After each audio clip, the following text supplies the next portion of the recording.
तो भाई Seth Rollins का जो फ्यूचर है वो मंडे नाइट रो के एपिसोड में सेथ रॉलिंस ने क्लियर कर दिया। इसके अलावा कोडी रोड्स और सीएम पंक का भाई क्या प्रोमो देखने को मिला।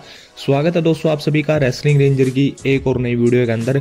और आज दोस्तों हम बात करने वाले हैं आज हुए मंडे नाइट रो के फाइनल एपिसोड के बारे में, जो कि रॉयल रंबल से पहले हमें देखने को मिला है। तो बिना टाइम वेस्ट के चलिए वीडियो को शुरू करते हैं। और दोस्तों शो की स्टार्टिंग हमें देखने को मिलती है world heavyweight champion Seth Rollins के साथ। सेथ रॉलिंस दोस्तों रिंग के अंदर लड़खड़ाते हुए आते हैं। सेथ रॉलिंस रिंग के अंदर खड़े हैं, जो क्राउड है वो उनके लिए चैंट्स कर रहा है। और यहाँ पर हम देख पा रहे हैं कि सेथ रॉलिंस अपने आंसुओं को भी रोकने की कोशिश कर रहे थे। इसके बाद दोस्तों सेथ रॉलिंस के लिए थैंक यू रॉलिंस के चैंट्स हमें सुनने को मिलते हैं। और इसके बाद सेथ रॉलिंस बोलते हैं कि New Orleans welcome to Seth Rollins Monday night Raw. इसके बाद दोस्तों सेथ रॉलिंस बताते हैं कि पिछले हफ्ता जो जिंडर माहौल के साथ मेरा मैच हुआ था, उस मैच के दौरान मैंने मूनसॉल्ट लगाया और उसके बाद मेरे घुटने में कुछ ऐसा महसूस होया जैसा कि होना बिल्कुल भी नहीं चाहिए था। और फिर मैंने मैच को फिनिश कर दिया। और जब मैं पीछे गया बैक स्टेज तो मैंने अपने आप को बिल्कुल ऐसा महसूस किया। ऐसा दोस्तों सेथ रॉलिंस ने बताया। इसके बाद सेथ रॉलिंस बोलते हैं कि जो मेरी सर्जरी है उसके लिए 4 महीनों का वक्त लग सकता है, क्योंकि मेरी जो MRI है वो हो चुकी है और मेरे जो इंजरी है वो मुझे घुटने के अंदर है। और इस बार काफ़ी संभावना है कि मैं रेसलमेनिया को मिस कर सकता हूं। और यहाँ पर सेथ रॉलिंस ने बताया कि ये सब मेरे हाथ में नहीं है।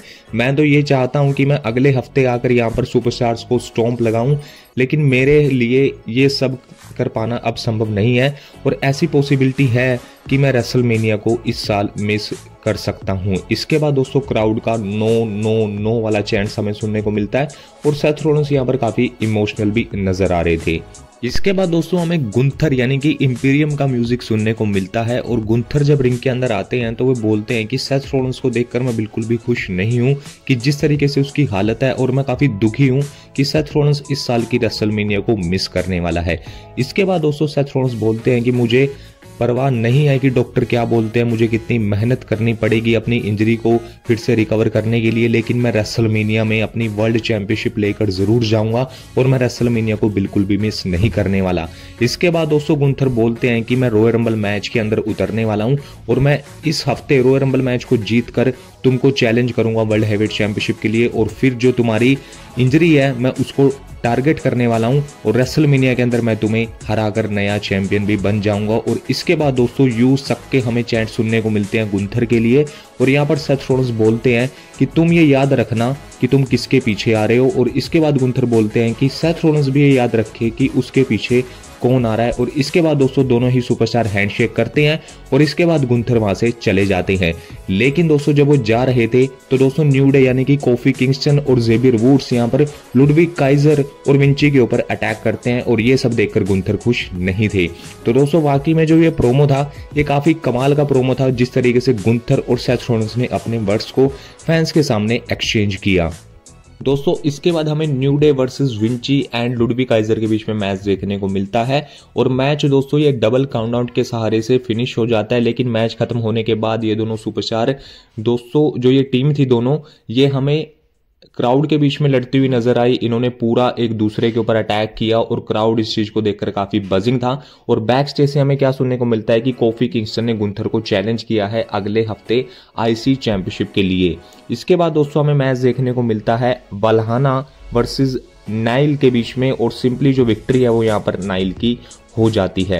इसके बाद दोस्तों हमें नाया जैक्स का सेगमेंट देखने को मिलता है। नाया जैक्स रिंग के अंदर आती है और नाया जैक्स बोलती हैं कि जब मैंने रिया रिप्ली के सामने कदम रखा तो रिया रिप्ली को हार का सामना करना पड़ा। बैकी लिंच के सामने जब मैं उतरी तो बैकी लिंच को भी हार का सामना करना पड़ा। और बैकी लिंच और रिया रिप्ली बात कर रही हैं कि वो रेसलमेनिया के अंदर मैच रेसल करेंगी, लेकिन ऐसा कुछ नहीं है। मैं रॉयल रंबल मैच को जीत कर रिया रिप्ली को चैलेंज करने वाली हूँ और रिया रिप्ली मुझसे डरती है। इसके बाद दोस्तों बैकी लिंच का म्यूजिक सुनने को मिलता है। बैकी लिंच आती है और बैकी लिंच भी अपना ये दावा रखती हैं कि रॉयल रंबल मैच के अंदर वो किस तरीके से जीतने वाली हैं। और इसके बाद यहाँ पर बेली का म्यूजिक सुनने को मिलता है और बेली यहाँ पर बोलती है कि डिंग डोंग ये दोनों रॉयल रंबल मैच के अंदर हारने वाली है, ऐसा कुछ नहीं है। मैं रिया रिप्ली को ढूंढ रही थी और मैं ये बात स्पष्ट करती हूँ कि 2024 जो है वो मेरा साल होने वाला है। और इसके बाद अचानक से बेली जो है वो बैकी लिंच के ऊपर अटैक कर देती हैं और इसके बाद तीनों ही सुपरस्टार आपस में लड़ना शुरू कर देती है। लेकिन जो अपर हैंड है यहाँ पर नाया जैक्स को मिलता है, क्योंकि नाया जैक्स यहाँ पर बेकी लिंच को भी रिंग के बाहर फेंकती हैं और इसी के साथ साथ बेली के ऊपर भी हमला करती हैं। तो यहाँ से नाया जैक्स काफ़ी एक डोमिनेट नज़र आ रही हैं कि वो वुमेन्स रॉयल रंबल मैच के अंदर काफ़ी कुछ तहलका मचा सकती हैं। दोस्तों इसके बाद हमें JD McDonald versus the Miz के बीच में मैच देखने को मिलता है। यहाँ पर ये मैच काफ़ी अच्छा था। मैच खत्म होते होते यहाँ पर जो जेडी मैकडोनाल्ड हैं वो रेफरी को डिस्ट्रैक्ट करते हैं, जिसका फायदा फिन बैलर उठाते हैं और फिन बैलर द मिज के ऊपर अटैक करते हैं, जिसकी वजह से डोमिनिक मिस्टेरियो अपना फ्रॉग स्प्लैश लगाकर इस मैच के अंदर विक्ट्री हासिल कर लेते हैं। मैच खत्म होने के बाद यहाँ पर फिन बैलर द मिज के ऊपर अटैक करना जारी रखते हैं, लेकिन जो DIY है वो यहाँ पर यानी कि जोनी गार्गानो एंड तोमासा चैम्पा आकर द मिज को सेव करते हैं और रिंग के अंदर स्टैंड टॉल करते हैं Johnny Gargano, Tommaso Ciampa and the Miz. दोस्तों इसके बाद हमें मैच देखने को मिलता है चैट गेबल वर्सेस आइवार के बीच में, और ये मैच दोस्तों वाकई में काफ़ी अच्छा मैच था। इस मैच के अंदर सिंपली जो विक्ट्री है वो आइवार की देखने को मिल जाती है और ऐसा दोस्तों देखकर अब अच्छा लग रहा है कि आइवार को WWE सिंगल डिवीजन के अंदर काफ़ी अच्छे तरीके से फिलहाल के लिए बुक कर रही है। दोस्तों इसके बाद हमें काफ़ी कमाल का सेगमेंट देखने को मिलता है जो कि था CM punk and Cody Rhodes का। और सबसे पहले तो कोडी रोड्स की एंट्री होती है और कोडी रोड्स यहाँ पर ज़्यादा कुछ बोलते हैं उससे ही पहले ही हमें CM पंक का म्यूजिक सुनने को मिल जाता है। CM पंक और कोडी रोड्स के लिए भाई जो क्राउड चैंट्स कर रहा था, दोनों ही सुपरस्टार एक दूसरे के सामने खड़े थे और यहाँ पर CM पंक बोलते हैं कि वो इस मोमेंट को काफ़ी अप्रिशिएट करते हैं। और इसके बाद CM पंक बोलते हैं कि मुझे शनिवार को ऐसा लगता है कि चीज़ें बदल जाने वाली है, लेकिन रविवार को फिर मुझे लगता है कि हम दोस्त हैं। तो यहाँ पर कोडी रोड्स बोलते हैं कि भाई तू किस बारे में बात कर रहा है। तो यहाँ पर CM पंक बोलते हैं कि मैं तुम्हारे डैडी के बारे में बात करना चाहता हूँ, क्योंकि 2007 के अंदर डस्टी रोड्स ने मुझे कॉल किया था और उन्होंने मुझे बताया था कि वो अपने छोटे बेटे कोडी रोड्स को एक बड़ा सुपरस्टार बनता हुआ देखना चाहते हैं और इसके लिए वो रेसलिंग के अंदर उनको भेज भी रहे हैं। तो इसके बाद CM पंक बोलते हैं यहाँ पर कि शायद मुझे ऐसा लग रहा है कि मैं अपने जो मैंने वादा किया था डस्टी रोड्स से मैं उसको तोड़ने वाला हूं, क्योंकि यहाँ पर डस्टी रोड्स ने मुझे बताया था कि वो कोडी रोड्स के ऊपर नज़र रखे, लेकिन रॉयल रंबल के अंदर मैं ये चीज़ें नहीं करने वाला, क्योंकि मैं रॉयल रंबल के अंदर कोडी रोड्स को मुक्का मारकर रिंग से बाहर फेंकने वाला हूँ और मैं रॉयल रंबल मैच को जीतकर रेसलमेनिया के अंदर भी मेन इवेंट करने वाला हूँ। दोस्तों इसके बाद CM पंक बोलते हैं कि मेरे जो डैडी थे वो प्रो रेसलिंग के अंदर नहीं थे, वो एक इलेक्ट्रिशियन थे। इसके बाद यहाँ पर कोडी रोड्स के बारे में बात करते हैं कि कोडी रोड्स जो हैं उनके फादर इस प्रमोशन के अंदर थे, कोडी रोड्स को ज़्यादा एक्सपीरियंस है और मुझे ये चीज़ कोडी रोड्स से ज़्यादा अमेरिकन ड्रीम बनाती है। और इसके बाद क्राउड CM पंक के लिए काफ़ी अच्छा रिस्पॉन्स देता है। इसके बाद कोडी रोड्स बोलते हैं कि मेरे पास कुछ बात करने के लिए है और हम बात करते हैं पाइप बॉम्ब के बारे में। और इसके बाद CM पंक जो WWE का माइक के ऊपर लोगो होता है उसको निकाल कर फेंक देते हैं, जैसा कि उन्होंने पाइप बॉम्ब शो के दौरान किया था।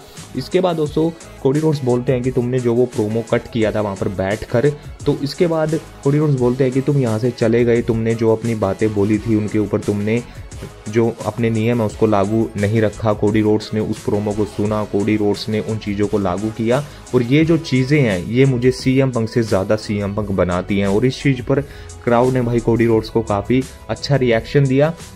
और इसके बाद दोस्तों CM पंक बोलना शुरू करते हैं और CM पंक बोलते हैं कि रॉयल रंबल के अंदर मैं उतरने वाला हूं और कोडी रोड्स सिर्फ अब एक चीज़ कर सकता है कि वो अपनी दिशा को चुने, उस दिशा की तरफ वो आगे बढ़े, लेकिन जो वो दिशा है वो CM पंक से होकर जाती है। तो CM पंक रॉयल रंबल के अंदर चाहे कुछ भी हो जाए CM पंक नहीं हारने वाले।